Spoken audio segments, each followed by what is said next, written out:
네, 지난달 팜스프링스, LA 인근이죠. 팜스프링스의 그 한 불임 클리닉에서 폭발, 테러 사건이 발생한 바 있는데요. 이 사건과 관련해서 다소 충격적인 소식이 들어왔습니다.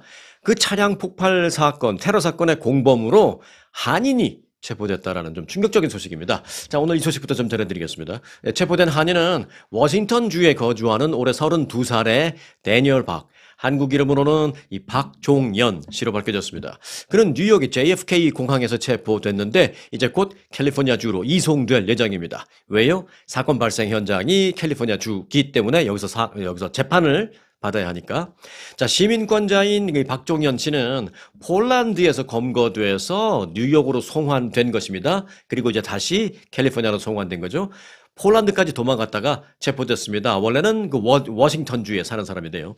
당국에 따르면 올해 32살의 데니얼 박 씨는 180파운드의 그 질산 암모늄을 폭발 주범인 그 가이 에드워드 바쿠스라는 사람, 뭐 이미 사망했죠. 그 사람에게 배송해준 혐의를 받고 있으며 바쿠스는 해당 화학 물질로 이 클리닉을 폭파하는 이 폭발물을 만들었습니다. 질산 암모늄이라는 것은요, 이 수제 폭탄을 만드는데 사용되는 아주 결정적인 화학 물질로 알려져 있습니다. 뭐 저도 잘 모릅니다만은 알아보니까 그게 가장 중요하다고 하네요. 그 질산 암모늄을 무려 180파운드, 웬만한 성인 남자의 몸무게 이상 가는 그 정도의 양을 갖다 준 겁니다. 데니얼 박은 지난 1월 말에 2주 동안이나 이 바쿠스를 방문하여서 폭탄 제조 실험을 같이 둘이서 한 것으로도 밝혀졌습니다.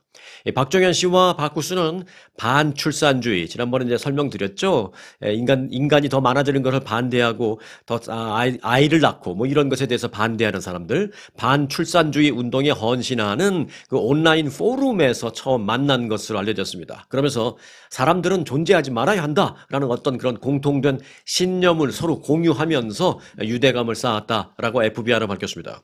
당시 그 불임 클리닉 건물 폭발로 인근 건물 여러 채가 심각한 피해를 입었고 이 불임 클리닉은 완전히 지붕이 폭삭 가라앉으면서 엄청난 피해를 입었습니다. 다행히도 그때 주말이어서 의료진이나 환자는 없었기 때문에 좀 다행입니다만은 주요 용의자 그리고 공범 체포 과정을 좀 살펴보겠습니다. 이 한인이 공범으로 체포됐다는 것 때문에 더욱 우리에겐 좀 충격으로 다가오는 것이어서 좀 이 부분을 알아보겠습니다. 자, 폭발 당시 차량에 있던 주범 가이 에드워드 바커스는 현장에서 사망했고요. FBI는 그가 이제 그가 극단적인 반출생주의, 엔타이 네이럴리스트라고 하죠. 그리고 이제 반출생주의자를 말합니다. 엔타이 네이럴리스트는. 그리고 반출생주의라는 그 이념을 말할 때는 엔타이 네이럴리즘이라고 합니다. 그런 사상에 심취해서 범행을 저질렀다라고 밝힌 바 있습니다. 주범 바커스는 폭발 직전에 차량을 그 건물 뒤편에 세운 뒤에 자신은 약물을 복용하고 난 다음에 스스로 이제 자폭하게끔 하면서 그 폭탄을 터뜨린 것으로 드러났습니다. 이후 수사당국은 바크스에게 폭발물 제조에 필요한 그 물질, 그 화학 물질을 제공한 공범이 있을 것이다 라는 그 가능성에 주목을 해 왔었던 게 사실입니다. 그러던 차에 그를 폴란드에서 체포해서 3일 밤 뉴욕 JFK 국제공항에서 체포했습니다. 워싱턴주 출신 올해 32살의 한인 데니얼 박, 한국 이름 박종현을 체포한 것입니다. 범행 동기 및 피해 상황을 좀 간단히 살펴봅니다. FBI는 이번 사건을 국내 테러로 규정하고 있고요. 바크스가 남긴 문서, 또 온라인에 올린 뭐 여러 가지 게시글 이런 걸 다 확인해 본 결과 그는 출생은 비윤리적이다라는 그런 신념을 극단적으로 갖고 있었던 것으로 밝혀졌습니다. 그 폭발 사고로 인해서 이 사고가 아니죠, 사건. 그 폭발 사건으로 인해서 클리닉 외관과 사무 공간은 심각하게 훼손됐습니다만은 그래도 다행인 거는 시험관 아기 실험실과 또 보관 중인 배아 등은 다 모두 무사한 것으로 알려졌습니다. 자, 수사당국은 바크스의 연고지인 29 팜스에서도 추가 압수수색을 벌였습니다. 29 팜스라는 것은 팜스프링스는 잘 아시죠? LA에서 그 한인타운에 있는 10번 프리웨이를 타고 그저 동쪽으로 한 2시간 정도 가면 여러분이 잘 아시는 뭐 유명 그 가수들, 헐리우드 배우들 이런 사람들이 이제 한 70 넘고 그러면 이제 휴양지로 그곳으로 은퇴를 많이 해서 거기 가서 많이 삽니다. 그 팜스프링스 날씨가 워낙 따뜻하고 좋기 때문에 그 팜스프링스하고 이제 붙어 있는 도시 중에 하나 29 팜스라고 있습니다. 여기가 이제 뭐 해병대 훈련 기지도 있고 그런데 그쪽이 이제 박종현과 바크스의 연고지로 밝혀졌습니다. 그곳에서도 이제 추가 압수수색을 벌였고요. 또 이번 사건의 배후와 추가 공범 여부가 있는 것으로 파악해서 박종현을 그렇게 해서 체포를 했는데 공범이 더 있을 것으로 생각하고 지금 추가 조사를 계속 벌이고 있습니다. 자, 이 소식은 이제 한인 32살의 박종현이 체포됐다라는 사실이 저한테는 야, 이런 끔찍한 테러 사건에도 뒤에 공범에 한인이 체포될 수도 있구나. 이게 참 미국 이민 역사가 오래되다 보니까 이런 충격적인 사건에 연루된 한인 공범도 이렇게 체포되는 그런 일을 제가 뉴스를 하게 되네요. 참 그런 생각을 하게 됩니다. 자, 그 테러 사건은 또 속보가 계속 들어올 겁니다. 한인 체포된 박종현의 그 재판 과정 내용이 들어오는 대로 또 계속 이 시간을 통해서 전해드리겠고요. 자, 또 다른 테러 사건이 있었죠. 네, 지난 주말 콜로라도에서 그 유대인들 행사를 하고 있는데 시오니스트들은 다 뭐 안 돼 뭐 이러면서 이제 화염병을 던졌잖아요. 그래서 12명의 부상자를 낸 그 사건의 범인 불법 체류자라는 게 지금 뭐 뉴스 되고 있잖아요. 그 불법 체류자가 수사를 받고 있는 가운데 트럼프 행정부가 미국에서 그와 함께 거주 중이었던 그의 가족들까지 체포해서 추방 절차를 밟고 있습니다. 아마 어쩌면 영상 보시는 지금 이 시간에 이미 추방됐을 수도 있습니다. 4일 밤에 추방하도록 그렇게 목표를 잡았다 뭐 이랬으니까 아마 지금쯤 추방됐을지도 모르겠는데요. 자, 일단 뭐 추방됐고 안 됐고를 떠나서 이 부분은 그 연좌제와 관련해서 좀 알아볼 필요가 있어서 그 부분을 상세히 전해드리겠습니다. 백악관이 어제 그 SNS에 올린 게시물을 보니까 범인 모하메드 솔리먼의 아내와 자녀 5명, 자녀가 5명 있어요. 아내와 자녀 5명을 곧 비행기에 태워 미국 밖으로 추방하겠다라고 말했습니다. 그때 말로는 이제 어제 오후 말로는 오늘 밤에 비행기에 태울 계획이다 뭐 이랬으니까 아마 지금쯤 추방됐을 수도 있겠습니다. 자, 하지만 이 범인 당사자가 아닌 어찌 보면 법적으로 본다면 무고한 그 가족을 추방한다는 데에 연좌제 논란이 있습니다. 가족 중에 한 사람이 어떤 죄를 저질렀다고 나머지 가족들 모두 교도소로 보내는 게 아니잖아요. 뭐 아무리 가족이라 하더라도 그렇게 하지 않는 이유는 바로 연좌제가 금지되어 있기 때문입니다. 그런데 그 범인을 추방시키는 거, 또 범인을 또 체포해서 처벌하는 것과는 별도로 그 가족들까지 체포해서 추방을 했다? 이건 뭐 조선시대도 아니고 중세시대도 아니고 미국이 연좌제인가 이제 이런 논란이 있을 수 있어서 그 부분을 좀 이 시간에 잠시만 좀 짚어볼까 합니다. 자, 연좌제. 뭐 한자긴 하죠. 어떤 사람이 범죄나 잘못을 저질렀을 때 그 사람과 관련된 가족이나 또는 주변 사람들까지 함께 처벌하거나 함께 불이익을 주는 그런 제도입니다. 뭐 지금은 없지만 뭐 어떤 건지 알고는 있습니다. 우리가 초등학교 때 중학교 때 이제 역사 시간에 배우긴 했죠. 자, 연좌제의 그 연이라는 것은 뭐 연결됐다라는 그런 말했을 때 연입니다. 그리고 좌라는 것은 우리가 흔히 쓰는 말은 아닌데요. 뭐 무언가 연루됐다 뭐 이런 뜻입니다. 그래서 무언가라는 건 이제 죄를 말하는 거죠. 죄에 연결됐다. 그래서 연좌 어떤 죄에 연결이 되어 있다. 그래서 이제 죄는 제도를 말하는 것입니다. 그러니까 연결시켜서 처벌하는 제도 이겁니다. 함께 죄를 엮는다. 즉 죄가 주변 사람에게도 미친다라는 그런 뜻입니다.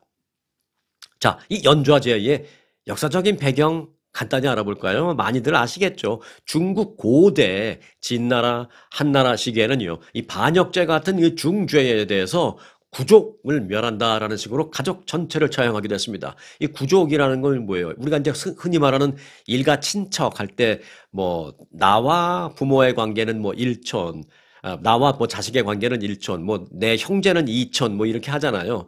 그리고 이제 한국에서도 무슨 뭐 삼족을 멸한다 뭐 이런 얘기가 옛날에 있었습니다. 근데 한국은 삼족이라고 했지만 중국 진나라 한나라 때는 구족을 멸한다고 합니다. 그러니까 직계 반계 따져서 9단계까지 나간다라는 뜻이죠. 말씀드린 대로 한국에서 조선시대 때 있었습니다. 반역죄, 영모사건 같은 그런 죄에는 한국은 뭐 이제 삼족을 처벌하죠. 사위. 심지어는요, 그 일가 친척 아니어도 무슨 친구, 심지어는 뭐 스승이나 제자까지도 그 당시 처벌 대상이 되기도 했었습니다. 물론 옛날 얘기고 지금은 아닙니다만 하여간 그 연좌제의 역사적인 배경은 그렇다라는 것입니다. 자, 현대적인 의미와 사용 여부를 좀 잠시 살펴보면요. 현대 법치국가에서는 당연히 금지된 제도입니다. 사람은 자신의 행위에 대해서만 책임을 져야 하며 다른 사람의 범죄에 대해서 책임지게 하는 것은 부당하고 위헌적이다. 라는 것이 뭐 한국도 마찬가지고 지금 미국도 마찬가지 현재의 법령입니다. 하지만 이번 트럼프 행정부에서 그 테러범의 가족을 추방하는 걸 테러범 본인뿐만이 아니라 그 가족 그리고 심지어는 5명의 자녀까지도 추방시켜버린다라는 걸 보면 떠오르는 게 있습니다. 바로 그게 방금 전에 말씀드린 연좌제입니다. 아니 지금 미국이 21세기의 과거 중세시대도 아니고 연좌제야 뭐야. 범인이 그 죄를 지은 것은 너무나도 밉지만 그 자식들까지 처벌을 한다 뭐 이런 생각을 하게 됩니다. 그렇게 한 연좌제로 본다면 당연히 금지돼야 할 조치입니다만은 사실 뭐 따지고 보면 행정부가 뭐 정부 사람들이 바보도 아니고 그런 조치를 취하면서 연좌제에 의해서 추방합니다. 그렇게 말하는 건 아니죠. 다른 방법을 선택하겠죠. 예를 들면 뭐 공범 혐의라든지 그 예를 들어 그 부인 같은 경우에는 무언가 이 남편과 뭐 좀 이렇게 서로 의논한 상의한 정황이 있다라든지 뭐 그런 것에서 이제 공범 혐의 같은 걸 뭐 할 수는 있습니다. 그런데 뭐 자식 같은 건 쉽지 않은데 자식한테 무슨 공범 혐의를 하기는 쉽지 않지만 또 다른 방법도 있겠죠. 연좌제라는 논란을 피하기 위해서 예를 들어서 뭐 비자 소지에 대한 문제, 체류 신분에 대한 문제, 뭐 충분히 합법적인 비자를 갖고 있고 그 비자 기간이 지금 유효하다 하더라도요. 여러 가지 미국에서 체류하면서 잘못된 행위를 했다는 것을 뭐 찾아내면 소위 뭐 우리 옛날에 한국식으로 뭐 털어서 먼지 안 날 사람 없다 뭐 이런 얘기도 있잖아요. 뭐 그런 식으로 조그마한 문제점이라도 있으면 그걸 빌미로 비자를 취소해 버릴 수 있습니다. 이건 어디까지나 국무부의 권한이니까. 그래서 비자를 취소하는 등등등의 형식으로 추방할 수 있다라고 정부는 판단한 것입니다. 그래서 굳이 연좌제 논란이 아니더라도 그런 저런 방법으로 이들은 범인의 부인, 범인의 자녀 모두 지금 이 시점으로 본다면 어젯밤에 모두 추방당했다라고 말씀을 드릴 수가 있습니다. 네, 한국의 이재명 대통령이 취임했죠. 그 취임과 관련해서 미국의 연방의회 의원들도 축하 메시지를 보냈습니다. 그런데 또 일각에서는 축하 메시지가 아니라 아주 쓴소리 정도가 아니라 아주 상당히 결례를 범할 수 있는 엄청난 안 좋은 얘기를 한 그런 공식적인 스테이트먼트도 있었습니다. 간단히 알아봅니다. 자, 일단 한국계인 앤디 김 연방상원의원은 성명에서 이재명 대통령 당선인의 선출을 축하하며 미국과 한국 간의 매우 중요한 협력 관계를 계속해서 쌓아나가기를 기대합니다. 라고 밝혔습니다. 그리고 상원 외교위원회 민주당 쪽 간사인, 그러니까 민주당 쪽 사람들은 대부분 이제 축하를 많이 합니다. 지금은 이제 앞서 앤디 김도 민주당 쪽이고, 이 사람 진 셰헌이라는 민주당 간사도 이제 민주당이라 일단은 좋은 얘기만 나옵니다. 자, 진 셰헌이라는 민주당 쪽 외교위원회 간사는 그러니까 어제 기준으로 오늘 한국 대통령 선거의 결말은 한국이 민주주의를 지키는 훌륭한 회복력이 있음을 입증한 사건이다. 이렇게 아주 극찬을 했습니다. 자, 그리고 또 한 명의 한국계인 데이브 민 연방 하원의원. 이분도 민주당이니까 감안하고 들으세요. 성명을 발표했는데 한국계 미국인으로서 대한민국이 최근에 헌법 위기를 극복하고 새로운 출발을 하게 된 것을 매우 기쁘게 생각한다라면서 전 세계적으로 지금 권위주의가 부상하고 있는 그런 시점에서 대한민국의 유권자들은 자유롭고 공정한 선거를 통해서 목소리를 분명하게 냈다라고 찬사를 보냈습니다. 자, 예, 민주당 얘기고요. 한 명 더 말씀을 드린다면 같은 민주당이지만 이제 연방의원은 아니고 제가 있는 곳 그리고 이제 한인들이 많이 있는 곳이 이제 LA 쪽이니까 LA의 캐런 베스 시장도 이제 성명을 냈습니다. 뭐라 그랬느냐?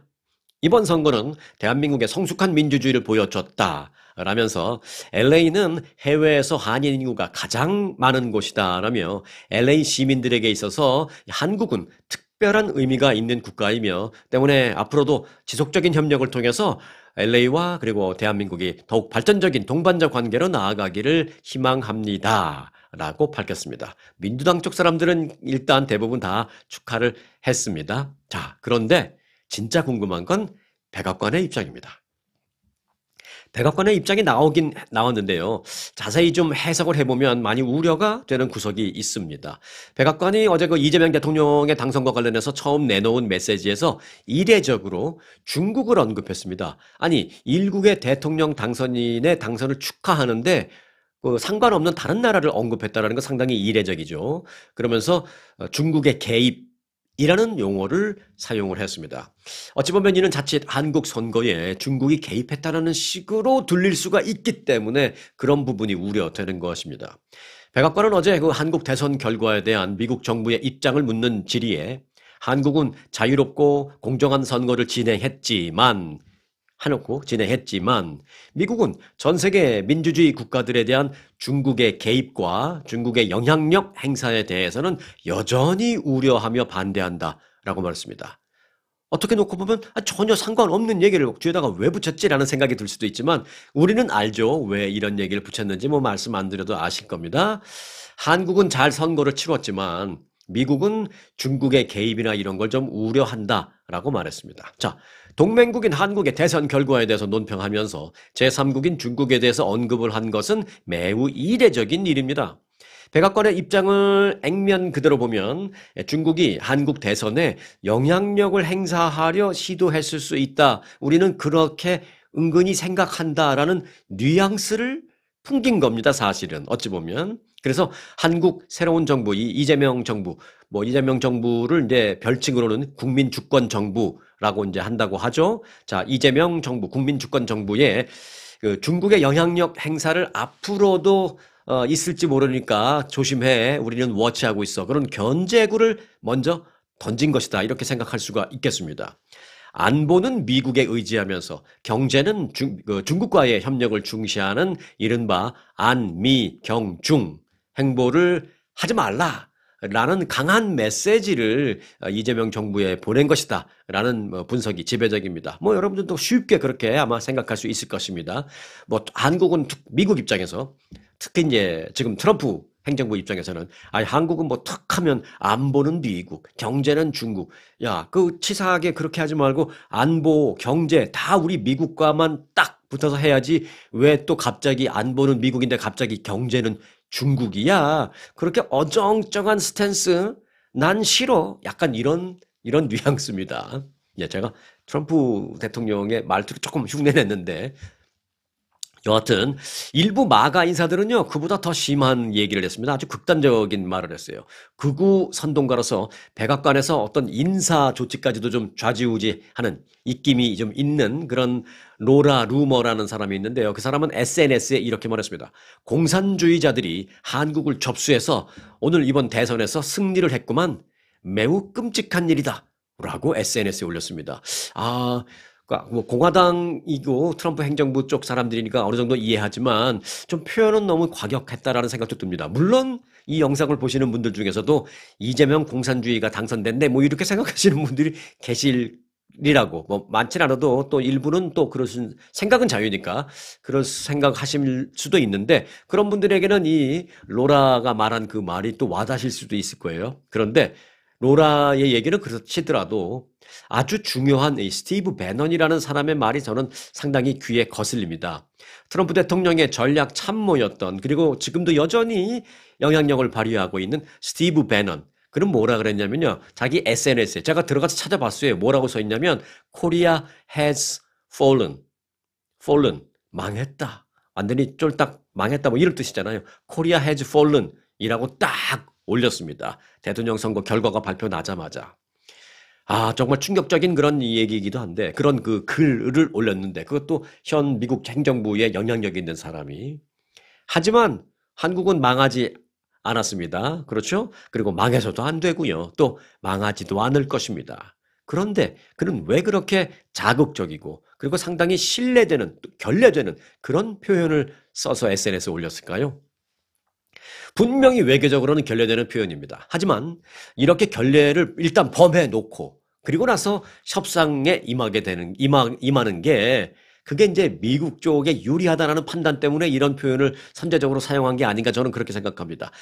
이에 따라서 이제 이재명 정부가 생각할 게 많죠. 일단 트럼프 행정부의 전술이 그렇잖아요. 이거는 뭐 제 판단이 아니고요. 트럼프 대통령도 본인이 그렇게 얘기했습니다. 그때 제가 설명드렸죠. 지난주에 그 월가에서 타코 트레이드라고 그런 얘기가 있는데 타코라는 건 트럼프 always chicken out. 트럼프는 항상 저질러 놓고 그 뒤로 싹 숨어. 막 요런 그 얘기가 월가에서 있는데 트럼프 대통령 그 얘기 들어본 적 있습니까? 그러니까 막 화를 내면서 그 치킨 아웃이 아니다. 나는 원래 내 협상 스타일이 그렇다. 저들이 감당하지 못할 만큼 크게 꽝 때려놓고 조금 양보해 주는 게 내 스타일이다. 본인이 말한 겁니다. 근데 제가 말한 게 아니고. 그래서 이제 스티브 배넌도 약간 그런 스타일을 한 것이죠. 한국은 완전히 망했어. 이번 대선 결과를 보니까. 코리아 has fallen. 해놓고 한국을 충격을 줘놓고 그리고 이제 협상할 때 그거는 내가 그때 좀 표현이 좀 심했고 좀 양해를 바랍니다. 표현이 심했고 자 이제 좀 다 잊고 우리 협상을 합시다. 이런 식으로 조금 양보해주면 사람들이 좀 좋아하는 그런 경향이 있죠. 이거 평상시에 한 10원 받던 걸 안 돼. 다음 달부터는 100원 해놓으면 막 놀라죠. 굉장히 놀라죠. 아니 10원도 벅찬데 15원도 아니고 20원도 아니고 100원? 그 생각을 그다음부터 이제 100원을 생각을 막 합니다. 이거 100원을 우리가 어떻게 감당하지? 막 그럼 한 일주일 있다가 50원으로 깎아줄게. 그러면 굉장히 많이 깎아준 것 같잖아요. 하지만 여전히 10원에서 5배가 오른 상태죠. 그런 심리를 많이 이용하는 게 요즘 그 트럼프 행정부의 주요 인사들. 이번에 스티븐 배넌도 저는 약간 그런 차원에서 망했다에서부터 시작하려고 그런 것 같다라는 생각입니다. 자, 한국에서 정부 출범 초기 이제 한미 동맹 중시 그리고 한미 협력 강화 이런 기조 정말 명확하게 할 필요가 있다라는 생각입니다. 자칫 잘못하면 정말 미국한테 크게 좀 힘든 상황을 맞게 되니까 한국 정부가 할 일이 많습니다. 자, 이런 상황 속에서 그러면 중국은 가만히 있느냐? 중국은 또 중국대로 이재명 정부 초기부터 압박할 겁니다. 소위 과거 이제 균형 외교 너희들 했었잖아. 잘 밸런스를 맞추는 외교 했었잖아. 소위 말하는 안미 경중. 지금 다시 이재명 정부 그거 해. 우린 그건 마음에 들어. 막 그러면서 중국은 그걸 요구할 겁니다. 그러나 미국은 뭔 소리야? 안미 경중 좋아하네. 시끄러. 중국은 거리도 하면서 미국은 미국대로 중국과 거리를 많이 두라고 한국 정부에 강력하게 요구할 것입니다. 그게 앞서 말씀드린 그 결례를 범한 그 말이 이미 시작된 거죠. 자, 그래서 뭐 안보는 미국, 경제는 중국이라는 기존의 안미 경중 스탠스를 과연 또 해낼 수 있을지 아니면은 뭐 꼭 안미 경중 아니더라도 사실 뭐 경제와 관련해서는 중국과 우리가 또 척을 지면 사실은 경제적으로 어려운 건 또 사실이니까 정말 그런 중간에 밸런스를 어떻게 잘 유지시킬 수 있을지 참 쉽지 않은 일인데 그 쉽지 않은 임무, 그 이슈가 지금 새롭게 탄생한 이재명 정부의 당면한 숙제입니다.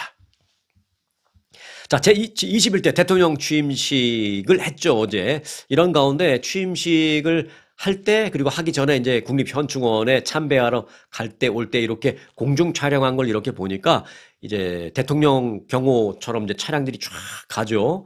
그런데 그 이재명 대통령이 탄 차량을 보니까 벤츠 클래스에서 S 클래스인데 뭐 S 뭐 이런 건 다 떼었겠지만 벤츠 머세디스 벤츠 마크가 딱 있더라고요. 저는 그걸 보고 조금 아쉬웠습니다. 이제는 대한민국이 이제 현대나 기아 충분히 한국의 자동차 기업이 있는데 물론 그 머세디스 벤츠의 그런 방탄 차량 그것만큼 만들지 못하더라도 아예 그러면 현대가 머세디스 쪽에 하청을 주는 거죠. 그래서 이런 차를 만들어서 나한테 납품을 해라. 그러면 돈 주고 납품을 받아서 거기다가 현대 마크를 탁 달고 대통령이 좀 다녔으면 좋겠다라는 아쉬움이 있는데요. 자, 지금 그 말씀을 드리려고 하는 게 아니라 자, 어제 봤던 그 이재명 대통령이 탔던 그 그 대통령 차량 머세디스 벤츠 S클래스 그 얘기 잠깐만 좀 해드리려고 합니다. 업계에 따르면 한국의 의전 차량은요, 머세디스 벤츠가 만든 최고급 방탄 리무진 마이바흐 S600 풀만 가드라는 모델로 알려졌습니다.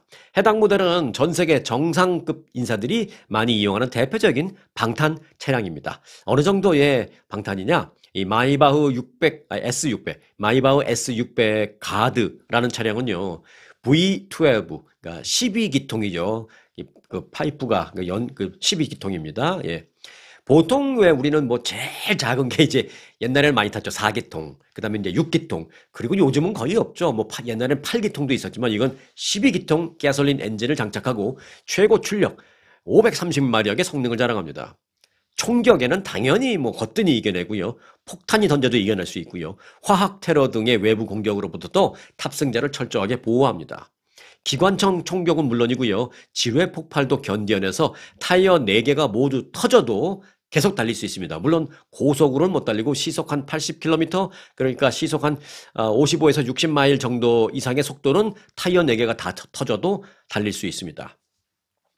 아울러 자동 소화기 시스템도 있습니다. 불이 나면 자동으로 차가 불을 끕니다. 그리고 외부 공기 공급 시스템, 순환 시스템도 있고요. 또 업계 최초로 VR9이라는 방탄 인증을 받았는데 이 VR9 방탄이라는 거는 지금 현재 전 세계에서 존재하고 있는, 현존하고 있는 가장 강력한 방탄 유리 시스템을 말하고 있습니다. 그런 걸 일단 다 차량에 탑재된 그런 차량을 타는구나라는 것을 알게 됐습니다. 자, 끝 소식입니다. 당뇨병 전 단계에 매일 한 컵의 콩을 먹으면, 자, 당뇨병 전 단계라는 것은 당뇨병 환자다라고 진단 맞지 않았지만 그 전 단계의 여러 가지 증상을 갖고 있는, 그러니까 쉽게 말해서 그냥 당뇨병 환자는 아니지만 그런 증상을 갖고 있고, 그리고 플러스 당뇨병을 갖고 계신 분들도 잘 들으시기 바라겠습니다. 매일 한 컵의 콩을 먹으면, 그러니까 한 주먹 정도의 콩을 먹으면 심장 및 대사 건강을 개선하는 효과를 거둘 수 있다라는 임상 시험 결과가 또 나왔습니다. 뭐 어제 오늘 얘기는 아닙니다만은. 일리노이 공대 연구팀은 미국 영양학회 학술대회에서 당뇨병 환자 72명을 대상으로 12주간 무작위 진행을 했습니다. 비교 임상을 했습니다.